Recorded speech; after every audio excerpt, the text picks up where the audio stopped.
Hello and welcome to the Wheel of Crime podcast. This podcast is ran by two ladies who play games, mumble profanities, and laugh way too often.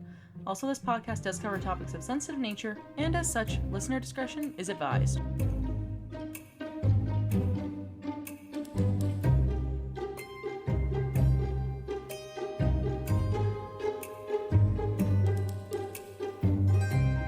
Hello and welcome back to the Wheel of Crime podcast. My name is Jen. And my name is Emily, and yes, welcome back. Lucky us, we're in March. Yay! Woo! So exciting! But yes, another week has gone by. I started a new work shift, so I'm very tired, and otherwise not much has happened. I've just been working on planning for my D&D that I'm going to be hosting tomorrow night. I am the Dungeon Master, or the Dungeon Mistress, as they've been calling me, and yeah, what about you? How's your last week been? Honestly, it's been fine. I'm anxious, but that's okay.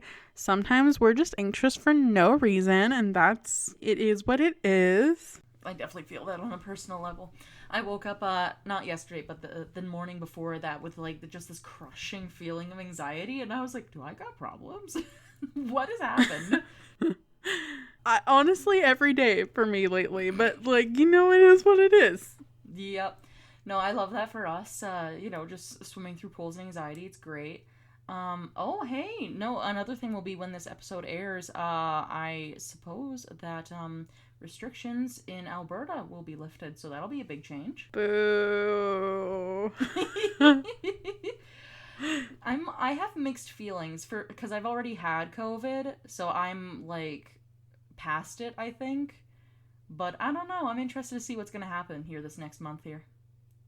You know you can get COVID more than once, right? Oh, I know. I'm just meaning that with already having it, I've put to rest my fears, because if I get it again, I'm okay with that, actually. It's fine. Oh, good.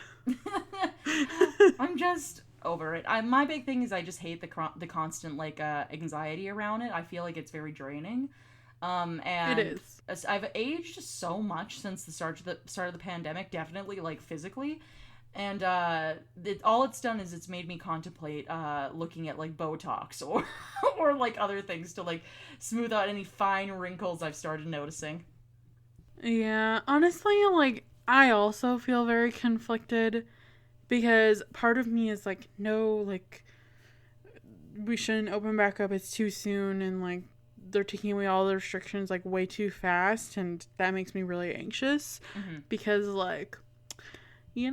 ICU beds do be very limited. Mm-hmm. But the other part of me is I'm it's been 3 years. I'm tired of this pandemic. I want it to be over.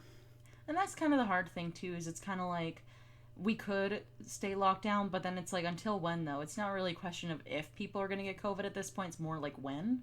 So it's yeah. It's tricky, but it'll be what it is, and we'll see what'll happen here in the next few months for sure. But yeah, no, it'll be a big change, and I'm curious to see kind of how things are going to go, and that's my thoughts on that. Basically mine too. I don't love it, but I'm not the government, so I don't make the rules, I guess. Yep. I'm also not much of a cardio person, so I'll be very excited for the moment when I don't have to wear a mask and try to catch my breath at the same time, because the amount of mask that I've had inside of my mouth in the last year from breathing too hard is too much. It's too much. I've eaten the equivalent of a napkin at this point. I've been wearing those N95 masks or whatever lately, and honestly, 10 times harder to breathe in those. Mm-hmm. Yep. Well, and that's the thing too, is just with I wear a lot of KN95s at work, and the breathing quality, terrible. I'll be trying to talk to somebody for a meeting, or if I'm meeting somebody, and be oh yeah, this is what we do, and I'm not even 2 minutes into the conversation and I'm out of breath, and I'm and then it's it just doesn't end. So that part I'm excited for, because I hate being out of breath. But yeah, I don't know. Who fucking knows? Right? But yeah, I don't know. I feel overall this last week wasn't too exciting though. And then yeah. I don't know. I have honestly nothing new and exciting to share. I've just been working. I feel like just as much as I was before I took time off of quote unquote work. Mm-hmm. So like, what's the point? I don't know. I'm trying to figure that out still. Hey, you know what? It's all good. This is why we have our wheel of questions. We can just hop into it then, since there's no major life updates, which honestly is a good thing. I did not really love the being poisoned. That really killed my vibe for a little bit there, and I'm actually happy to not have too much going on. So we can just move into the wheel of questions. Perfect. Let's spin away.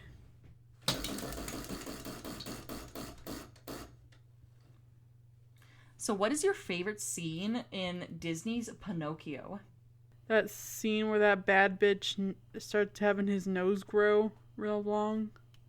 You mean all of them? That bad bitch, I think his name was Nocchio. He lies and then his nose grow. Yeah, I like that scene. Does it... The scene where he gets turned into a real boy, overrated. That's fair enough. Definitely not my favorite scene, I don't think. That's really funny. I'm gonna be honest, it's been a long time since I've watched it, but I remember really liking the scene, which, like, to be fair, I feel like this is like a traumatizing scene for most people, but the one where he's like on that island and then all of the bad kids are getting turned into donkeys, I thought it was so fascinating as a kid, and I was like, okay, so I behave badly, I get turned into a donkey. Okay, I'm taking notes. Taking notes. I honestly don't even remember that scene. I can't remember the last time I watched Pinocchio. Mm-hmm. I think I was 6. See, we had it on VHS, so I remember watching it like a little bit growing up, but it wasn't one of my favorites, so I don't really remember watching it all the time. Yeah, it was never one of my favorites, so I really didn't watch it. I remember there was like a cricket guy or something like that. Jimmy Cricket, yep. I liked him from what I remember from when I was like 6. He's the only good character other than Geppetto, who is Pinocchio's dad. And there's like a sassy goldfish and a blue fairy and a cat named Figaro. Aw, cute. That's Emily's cat's name. Yes, I also named my cat Figaro, though he doesn't look anything like the other Figaro. But yeah, no, see, the only thing I really know about Pinocchio also is that, so this year, a few different, film companies are all making Pinocchio a movie. Like, there's 3 different Pinocchio movies that are coming out this year.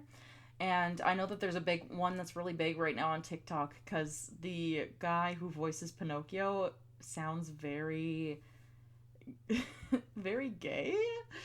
So there's this, like, line that people keep using on TikTok for, like, to, like, be flamboyant, because it's from the trailer, and it's like, your name will be Pinocchio. And then it's like, Father, when do I leave to be on my own? I want to go see the world. It's really funny. I'll have to send it to you. But, like, yeah, no, when I think about Pinocchio now, all I think is, Father, when can I leave to be on my own? I got a whole world to see. It's very funny. I had no idea they were making 3 new Pinocchio movies. Yeah, so I just saw that not that long ago either. I think like a week ago. So it'll be interesting, that's for sure. We'll have to go see at least one of them together. I mean, we've got 3 to choose from, so the stakes are high. Right? We gotta figure which one's the quality one, and then make our plans, make our money moves. Exactly. But yeah, let's spin for our next question. I don't know what that sound was, but it was spooky. If you could live in the ocean, which ocean would you pick? The warm one. Which one? Maybe the Pacific? I don't really know. You should just pick the Dead Sea. I feel like that very much like is a good symbol of our current state of affairs. Sure, I'll pick the Dead Sea as the ocean I'm gonna live in. Yeah. No, I do think it's warm though. Or you should pick the one where it's got a really high salt content, because I think that one's really warm too. And then you just float on the water because it's so high in salt. Is that not the Dead Sea? Is it the Dead Sea? I think it might be. I don't know. That's a pretty cool one. Why wouldn't that be your first choice? I said the warm one. Whichever one's the warmest. I'll do a little test before I pick my forever home. My forever home. You can, like, migrate. This will just be, like, your, like, temporary living situation. I think you should live in, like, the one that borders Antarctica. I can't remember which one that is. Probably the Arctic Ocean, but no, I need to look at a map because I am my three are challenged. Either I would be in the Polynesia Ocean, I think that's one of them, the Arctic Ocean, or the ocean that Atlantis is in. Those would be my three choices. You know what? I'm gonna live in the Indian Ocean near New Zealand, to be specific. Okay, I like how you're picking your region. Hey, it's part of the game. No, I love that. That's great. That's really funny. All right, Emily gets to live in Antarctica that ocean, and I'm gonna live in the New Zealand Ocean. Sweet. I get all of the Nazi secrets that they have from their bases in Antarctica, and you get the Hobbit. Yeah, sounds about right. I love that for us. All right, let's spin again.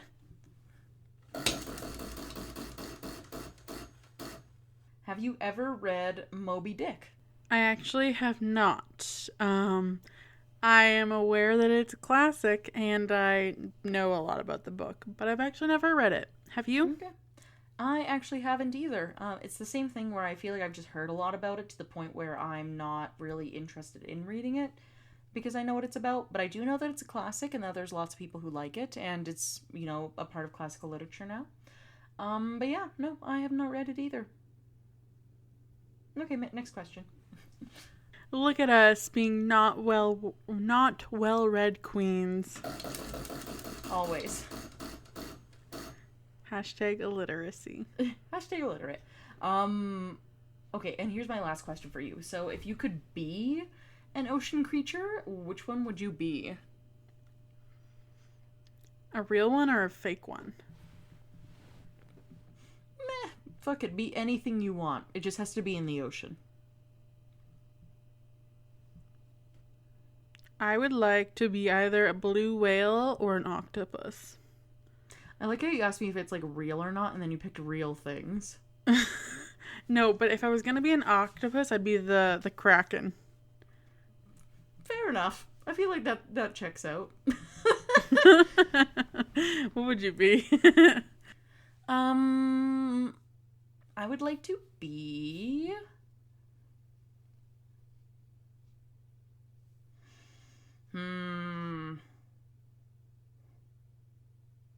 I would like to be an eel, a moray eel, or a mermaid. Do you want to be like the kind of mermaid in Harry Potter where they're like evil? Yes. Or you want to be cool? No. I want to be evil and just eat lots of fish and have nobody fuck with me. That's like my goals. I mean, I think you're like already there. I know, I'm just missing the tail. It's great. Yeah. Literally, that's it. You're basically there, girl. Oh gosh, that's funny. Or you could be like, if you wanted to be dangerous, you could be like a blue-ringed octopus. They're highly poisonous to people, and the venom from one of them, poison? One of the two, can kill, it's something like 20 adult males. And they're like little itty bitty. They're like this big. I think I seen a viral video on TikTok of someone holding one of those. Yeah, it's a girl. She was on vacation and she found one and she picked it up and was playing with it. She's still alive, by the way. I had to look it up. But no, for whatever reason, it chose not to inject her or to afflict her with its poison, and she is still alive. Somehow. Lucky girl. It's very lucky for her. But yes, so on that note, can you guess what my topic is for you today? I'm gonna go with Moby Dick or Moby Dick adjacent. You're very close. So what exactly about Moby Dick do you think that this is about? Probably the lies that he tells, or like the lies about it, or something Pinocchio is a liar, so there's got to be some sort of aspect of either Pinocchio or like coming to life for real. You're very close. So, it is something that is in both Pinocchio and in Moby Dick. Would you like me to read you out my description? Read it away, my dude. All right. So, the devil whale is a legendary demonic whale-like sea monster or sea turtle in some legends. And according to myths, this whale is of an enormous size and could swallow entire ships. It also resembles an island when sleeping and unsuspecting sailors put ashore on its back.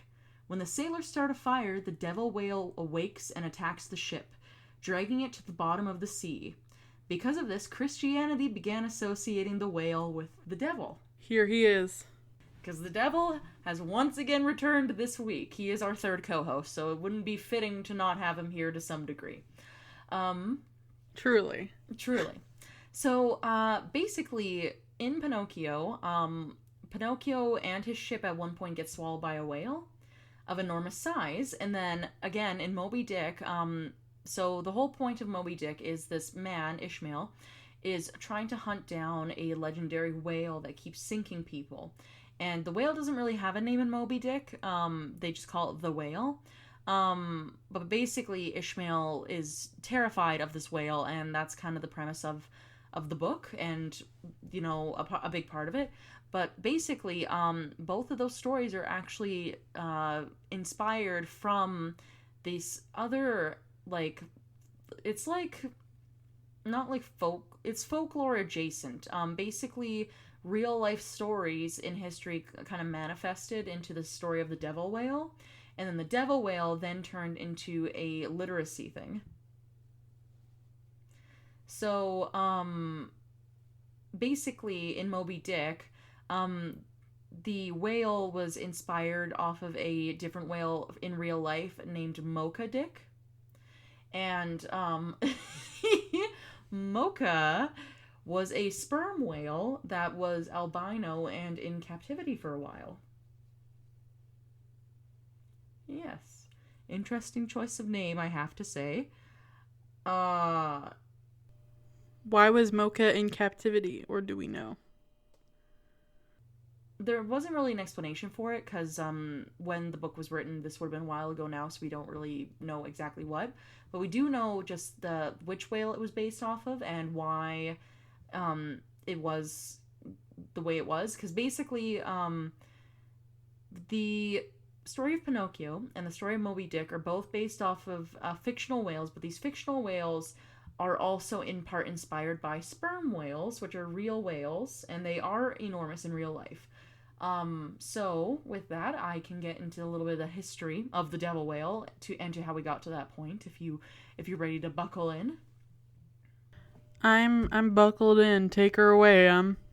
All right. So, the devil whale. In the 6th century A.D., Saint Brendan, a Irish cleric, and 18 other monks sailed out from Ireland to cross the ocean. Amidst their journey, they came across a black, treeless island and decided to make camp for the night.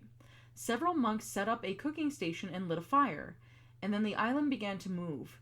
Terrified, the monks fled back to their boat, leaving the food and fire behind. Saint Brandon urged them to not be afraid. It was simply the great fish Jasconius, which laboureth night and day to put his tail in his mouth, but for greatness he may not.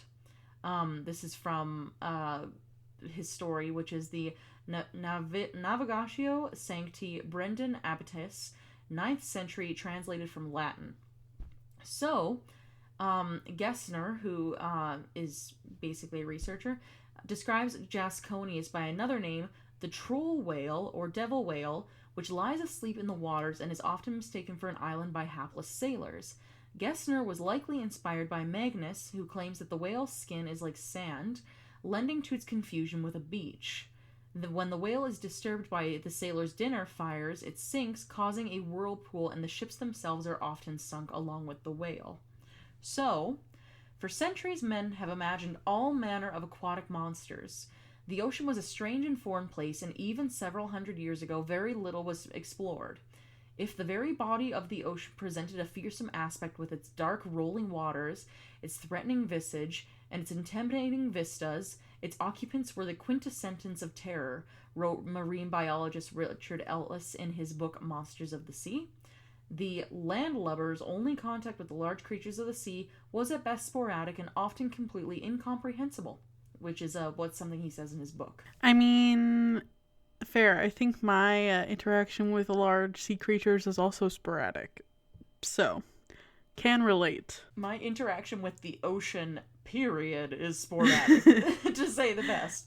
But yeah, no, so it's interesting, though, because basically, yeah, so these stories have kind of been coming up in history of this giant whale that's so big that people mistake for an island, and they also blamed this whale for killing lots of people and for sinking their ships also, whether or not it meant to. I mean, the whale was there first, so really, whose fault is it? Maybe they gave the whale back pain, and that's why he sunk their ships. Right, exactly. So, even before sailors encountered whales in the ocean, washed up carcasses, sometimes badly mutilated, ignited a fear of the creatures of the deep.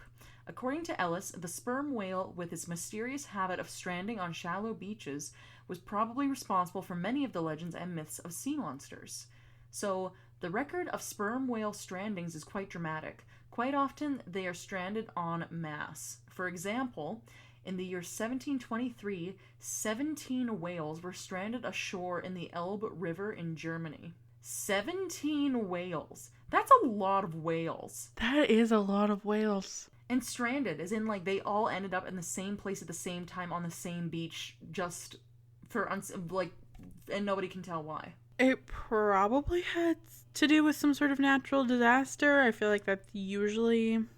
That's usually the cause, is that if something impacting ocean currents, that can be an underwater volcanic eruption, that can be a hurricane, it can be lots of different things. Tsunami. Earthquakes. Yep. So that's the first one. And then in 1784, 31 made landfall in a place called Brittany. And then in 1888, 16 washed up in a place called Cape Canaveral.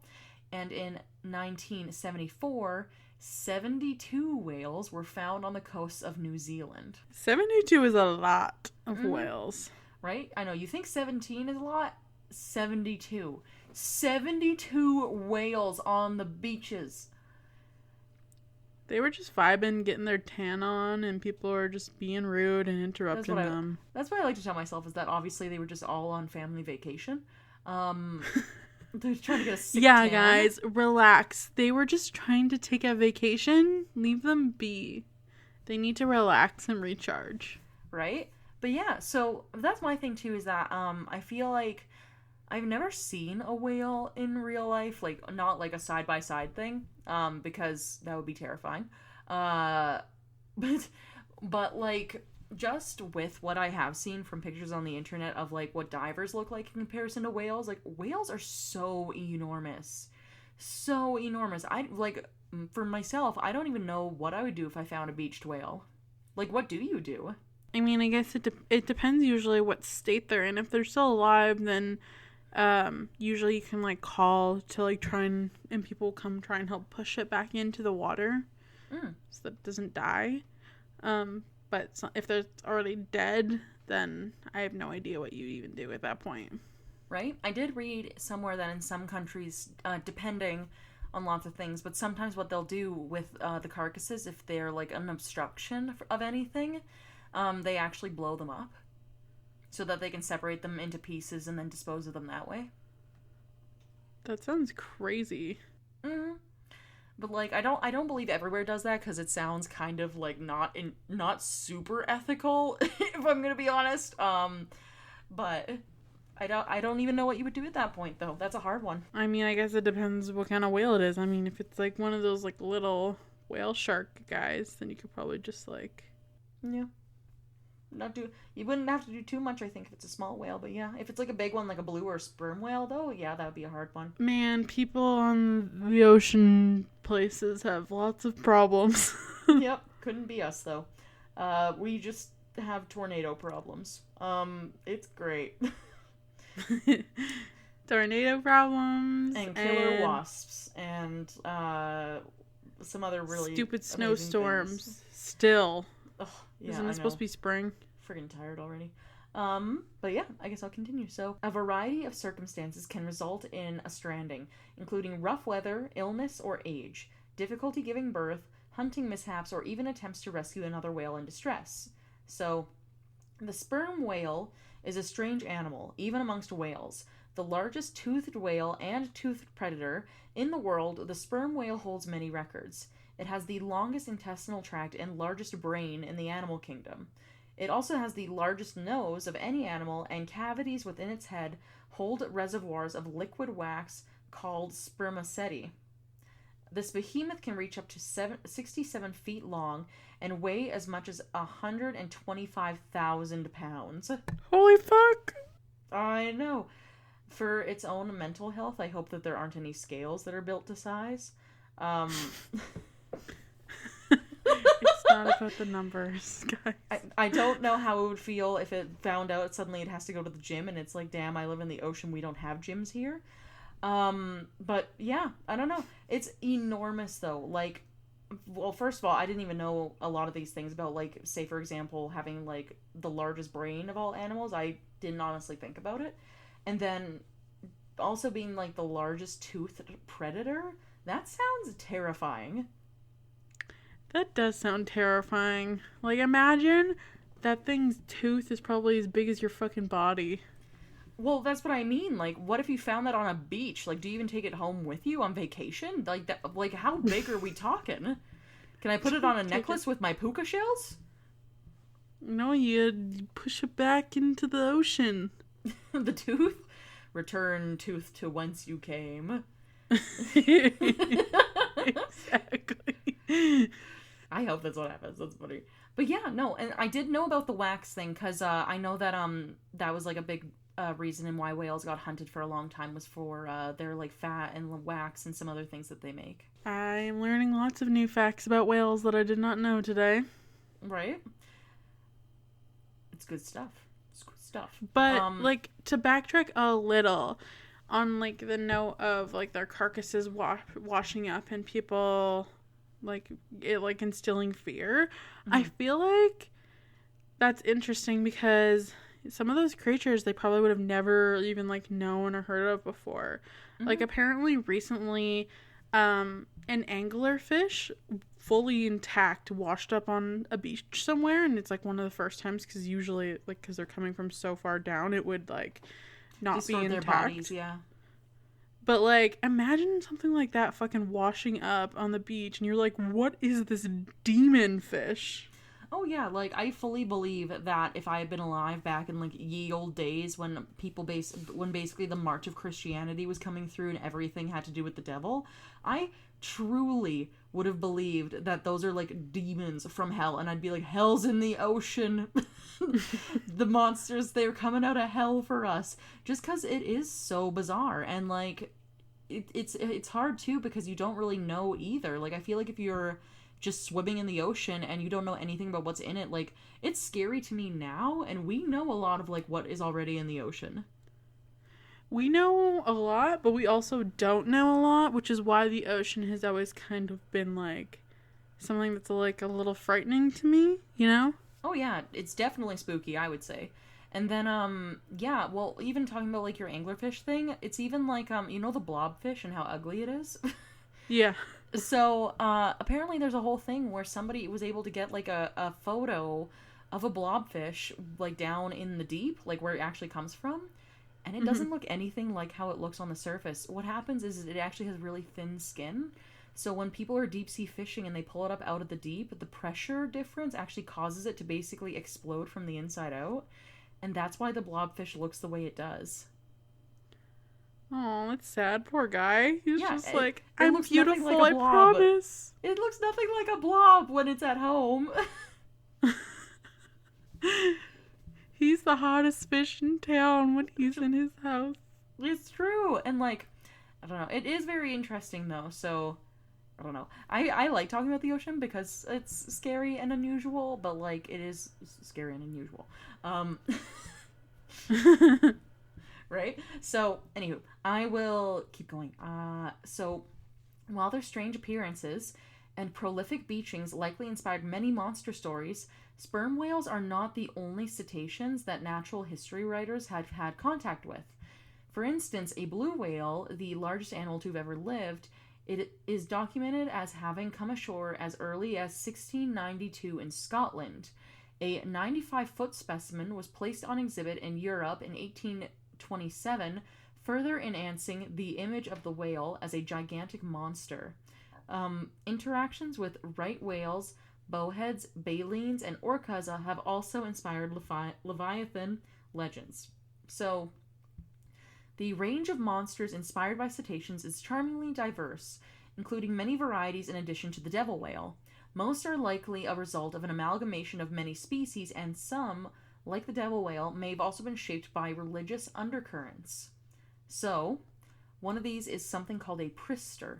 So, pristers are found in multiple forms throughout Carta Marina and in many subsequent publications. Magnus actually identified these beasts as whales, describing them as 200 cubits long and very cruel. The common feature among them is the presence of two blowholes, most often acting as water cannons drowning unlucky vessels. Magnus warns, to the danger of seamen, he will sometimes raise himself beyond the sail yards and cast such floods of water above his head, which he had sucked in, and with a cloud of them he will often sink the strongest ships. Sometimes, not content to do hurt by water only, he will cruelly overthrow the ship like any small vessel, striking it with his back or tail. And if that isn't bad enough, Magnus also claims that it has a mouth like a lamprey, whereby he sucks in his meat or water. That sounds spooky as hell. Yeah, so, I'm gonna be honest, like the devil whale, I do truly think that's inspired probably by sperm whales. I cannot for the life of me think what would have inspired this. Like, it's like whale-ish, but like with the mouth of a lamprey, which I'm wondering if I'm remembering the same thing, but I believe lampreys have like really long, pointy mouths. And it has two blowholes and sucks in meat. That just sounds terrifying. And it, like, uses these blowholes to launch water at you like cannons? See, to me, it sounds like there's, this one fisherman who, like, describes a sperm whale. They're like, yeah, it was crazy. Like, we barely got out of there with our lives. And then his friend, who's, like, a total Chad, is like, oh, yeah, well, I saw this one, and he had two blowholes, and he sucks in meat. And Maybe. Like, fucking beat that. I can't figure it out, and it sounds terrifying. Like, if I had to meet the devil whale or the prister, I would way rather meet the devil whale. To be honest. I mean, chill in his stomach for a few we hang out with him every week, so he's like my best friend, of course. Yeah, and then oh yes, okay, so I will tell you how to defeat him in case you're ever on the ocean and you want to fight it. So casually. Just casually. So, how can such a beast be defeated? Not by cannon fire. Magnus warns that the beast's layer of fat is too thick for such absurdities. Instead, try sounding a trumpet, which will startle the monster, or dump some empty barrels in the ocean, for which the creature will then become distracted and try to play with them. I'm sorry, but calling him too thick, like, that's insulting. He's gonna fuck you up even more now. That's what I mean. Like, if you're already, like, a spooky cannonball-wielding monster, and then somebody's like, damn, she thick, I would fly into a rage. Are you kidding me? Like, it would already be a bad day, and the sailors would just only make it worse. I'd be like, guys, don't talk about my blubber. You don't even know me. I'm self-conscious. Leave me alone. Leave me alone. Right? Or I do like, though, that they gave it, like, a playful side, because apparently, like, if you just, like, toss some barrels in the ocean, it's like, oh, hell yeah. It's time to play. I don't care about you no more. I have these empty barrels. It's so fun. Love that for us. So much fun. So then, the prister, monsters actually identified as whales in historic publications are reported to be mighty enough to sing the strongest ships.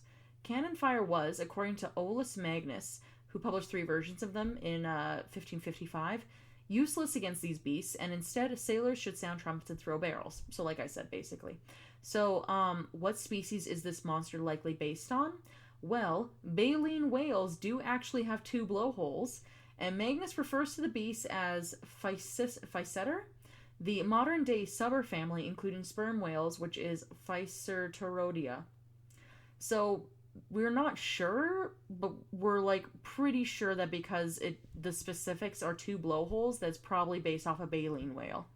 I've never even heard of that type of whale. Where does that live? So, I'm not sure exactly about which ocean, but baleen whales, so the reason they're called that is because, they're the whales with the filter teeth, right? Like, they have that special kind of teeth that's made out of the material baleen, I believe, if I'm remembering correctly. Right. So I believe that's the difference, but it's been a long time since I've done my whale research past what I'm telling you today. Because I'm only here about the devil whale, not about real whales. Yeah, that's the only one we care about, is the devil whale. We only care about mythological whales here, folks. So, there's actually another creature called the Ziphius. So, the swordfish is like no other, but in something it is like a whale. He hath an ugly head as an owl, and his mouth is a wondrous deep yet vast pit, where he terrifies and drives away those who look into it. His eyes are horrible, his back wedge fashion, or elevated to look like a sword. His snout is pointed. These often enter upon the northern coast as thieves and hurtful guests, that are always doing mischief to ships that they meet by boring holes in them and sinking them. Well, I mean, based on that description, if I was me, I would totally sink their ships too. Like, yeah, that's the problem with these, like, ye old sailors. They just be out here insulting. Like, none of it's flattering. If somebody looked at me and they're like, her mouth was a deep and wondrous vast pit, I'd clock them. That'd be it. I'd be like, lights out, buddy. Don't talk about my mouth like that. I'm sinking your ship. It's going down. You and your ship deceased. You better deal in timber, because she going down. Basically. So crazy. So then, thus Magnus describes the Ziphius, which he translated from John Ashton's Curious Creatures in Zoology in 1890, whose name comes from the Greek Ziphius, meaning sword, because the comparison for the Ziphius is that its fins are like swords. This bizarre owl-headed creature is depicted with a seal in its jaws. This and the shape of the fin suggest that this monster is actually based on an orca. A great white shark has also been suggested, so one or the other. And the porcupine fish that attacks Ziphius, because in this story a porcupine-type fish attacks Ziphius, the jury's still out on that one, because they are not able to figure out what exactly kind of creature that resembles a porcupine would be attacking a orca, because orcas attack everything. Maybe a blowfish? That's the only one that kind of looks like a porcupine in my head. I thought so as well, but so in this comparison, the Ziphius is supposed to be similar in size to that of a whale, and it's being attacked by something that is almost equal in size that represents a porcupine, or resembles a porcupine. A giant blowfish. I'm really hoping there's a giant blowfish out there. That would make my day. There's just one, and he was super beefy. Yep, he was the Lord of Blowfish. He conquered all other blowfish. His name was Hootie. And then he started a band named Hootie and the Blowfish. Oh, that was a bad joke. That's okay. After he retired from attacking other sea creatures, okay? Yep. This was his retirement plan. Oh my gosh. So, basically, we all know whales are real. And we know that they can grow up to be extraordinary sizes, the largest size on Earth, in fact, as of today.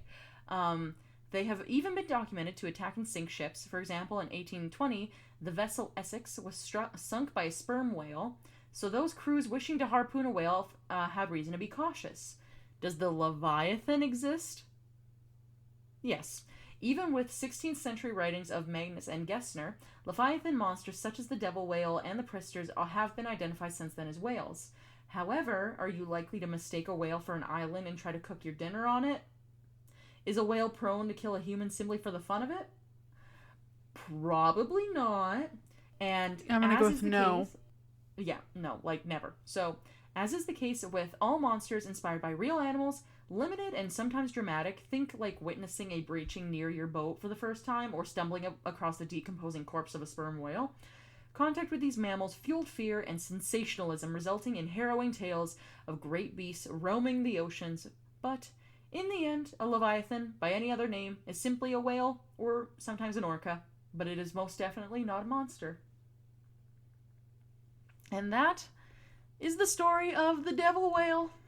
Well, I'm glad that he joined us this week, and I'm excited that I know about his new form that he takes sometimes.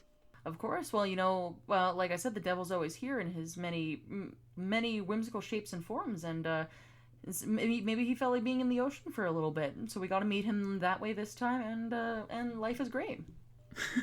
He is just vibing in the Pacific, hanging out. Yep, exactly. So, and with that brings us to the end of today's episode. Whoop whoop. Woo! If you liked us, you could leave us a review on iTunes and Spotify. 5 stars helps us to reach new listeners, so that would be hella rad if you could help us out with that.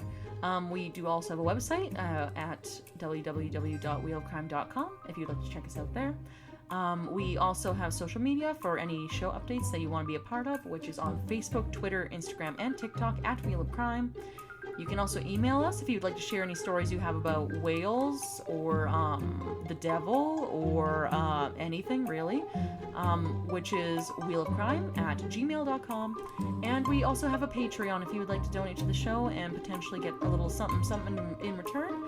You can reach us there, and that's at Wheel of Crime on Patreon. Yes, and with that is the end of our tale for you today.